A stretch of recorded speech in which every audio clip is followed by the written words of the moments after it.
नमस्कार साथियों, स्वागत है आप सभी का। इस वीडियो में हम देखेंगे कि हिंदी विषय में दैनिक पाठ योजना किस प्रकार से बनाएं। तो दोस्तों अंत तक बने रहेगा हमारे साथ। सबसे पहले आपको कॉलेज से डायरी मिलती है, डेली लेसन प्लान डायरी, दैनिक पाठ योजना डायरी। उस डायरी में दैनिक पाठ योजनाएं बनती है। तो सबसे पहले आपको सत्र लिखना है कि आपका सत्र कौन सा है, 19-20 है, 21-22, जो भी सत्र है आपको सत्र लिखना है।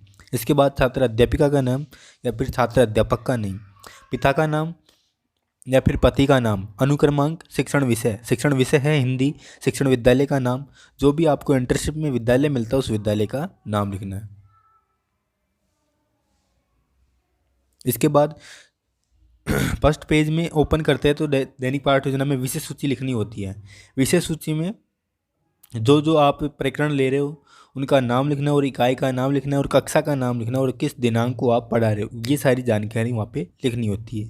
तो किस दिनांक को आपने ये इकाई है वो पढ़ाई है, तो यहाँ पे दिनांक लिखना है। सबसे पहले कौन सी कक्षा को पढ़ाया है, कक्षा 11th को पढ़ाया है या फिर 9th को या फिर 10th को, जो भी कक्षा आप लेते हो। बीएड में कक्षा 6 से 12 तक पढ़ा सकते हैं।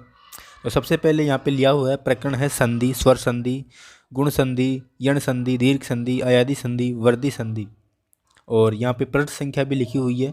इसके बाद रचना है, श्रुति लेख है, प्रार्थना पत्र है, कहानी है, निबंध है, पद है, गद्य है, महाकवि Jaishankar Prasad second, third, fourth. ये सारी चीज़ें आपने जो जो पढ़ाई है, जो जो प्रकरण पढ़ाया है, वो सारी चीज़ें यहाँ पे इकाई विषय सूची में लिखना होता है। इसके बाद इकाई पाठ योजना आती है। तो इकाई पाठ योजना आपको दैनिक पाठ योजना बनाने के बाद बनानी होती है, तो इसको नहीं देखना आपको। इस वीडियो में हम देखेंगे कि दैनिक पाठ योजना किस प्रकार से बनाए, ना कि इकाई योजना किस प्रकार से बनाने। तो यहाँ से दैनिक पाठ योजना स्टार्ट होती है।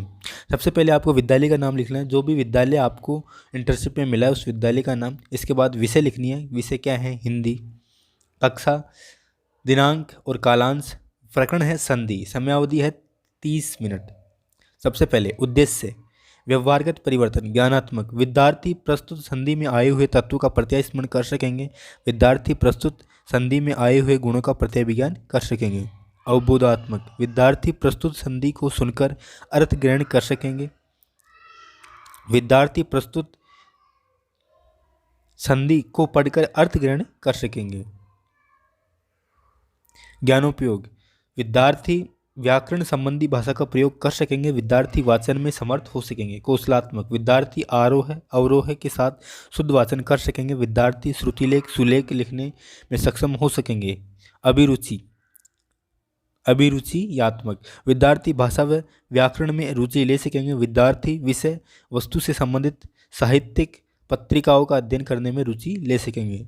अभिवृत्ति, विद्यार्थी संस्कृति व सौंदर्य में आस्था रख सकेंगे, विद्यार्थी विषय वस्तु के प्रति सकारात्मक या नकारात्मक दृष्टिकोण रख सकेंगे।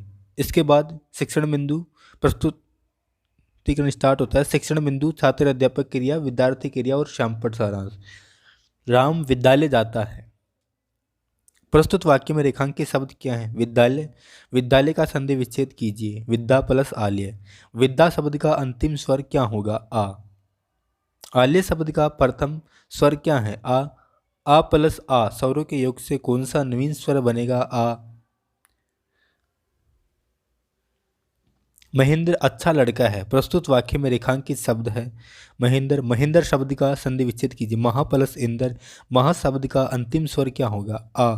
इंद्र शब्द का प्रथम स्वर क्या होगा, ई। आ प्लस ई स्वरों के योग से कौन सा नवीन स्वर बनेगा, ए। तो इस तरह से आपको श्यामपट पर लिखते हुए और समझाते हुए चलना है। इसके बाद महेश बाजार जाता है। प्रस्तुत वाक्य में रेखांकित शब्द कौन सा है, महेश। महेश शब्द का संधि विच्छेद कीजिए, महा प्लस ईस। महा शब्द में अंतिम स्वर क्या है, आ। ईस शब्द में प्रथम स्वर क्या है, ई। और ये आपको श्यामपट पर लिखना है।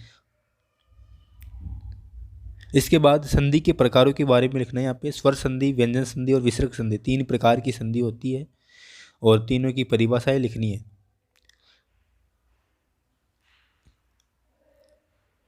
संधि के प्रकार, स्वर संधि और व्यंजन संधि और विसर्ग संधि। इसके बाद संधि 3 प्रकार की होती है। संधि के प्रकार में संधि 3 प्रकार की होती है। स्वर संधि, 2 स्वरों के परस्पर मेल से होने वाले परिवर्तन को स्वर संधि कहते हैं। व्यंजन संधि, व्यंजन के बाद स्वर या व्यंजन आने पर उसमें जो परिवर्तन या विकार होता है उसे व्यंजन संधि कहते हैं। विसर्ग संधि, विसर्ग के बाद स्वर या व्यंजन आने पर विसर्ग में जो विकार उत्पन्न होता है उसे विसर्ग संधि कहते हैं। विद्यार्थी ध्यानपूर्वक सुनेंगे और वह अपनी उत्तर पुस्तिका में लिखेंगे।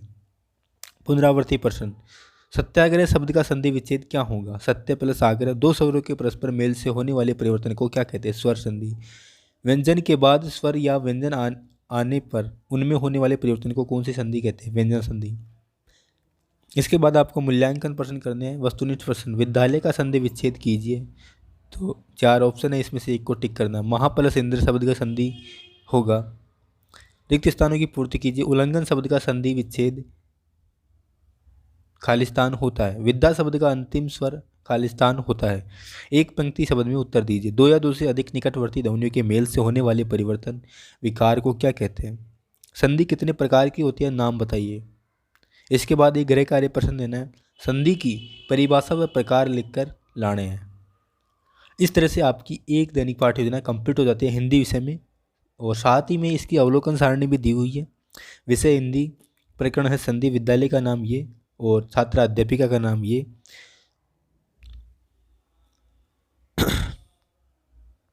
और इसमें जो ये अवलोकन के लिए बिंदु दिए हुए इनके बारे में लिखना। जो भी अवलोकन करेगा वो लिखेगा क्या पाठ के विकास में उसे दृष्टि में रखा है, क्या पाठ के विकास में उसे दृष्टि में रखा है, इन सभी के हाँ या ना। प्रस्तावना, उपक्रम, संक्षिप्त, सार, गर्भित, लंबा था, उत्प्रेरणा हेतु सुझाव, विषय वस्तु संकलन, क्या पाठ्य वस्तु उपयुक्त एवं कक्षा स्तर की थी। तो इन जो भी कमियां हैं वो सभी यहाँ पे लिखनी है।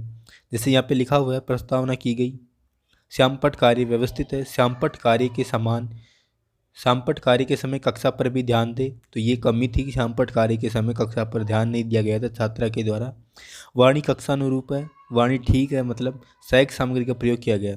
तो ये नोट आपके अवलोकन करने वाला डालता है, जो भी आपकी कमियां होती है, जो भी आपकी उपलब्धियां होती है वो। इसके बाद यहाँ पे छात्र अध्यापक हस्ताक्षर होंगे और यहाँ पे प्रभारी प्रख्याता के हस्ताक्षर होंगे। तो इस तरह से एक दैनिक पाठ योजना कंप्लीट होती है। धन्यवाद। जय हिंद, जय भारत।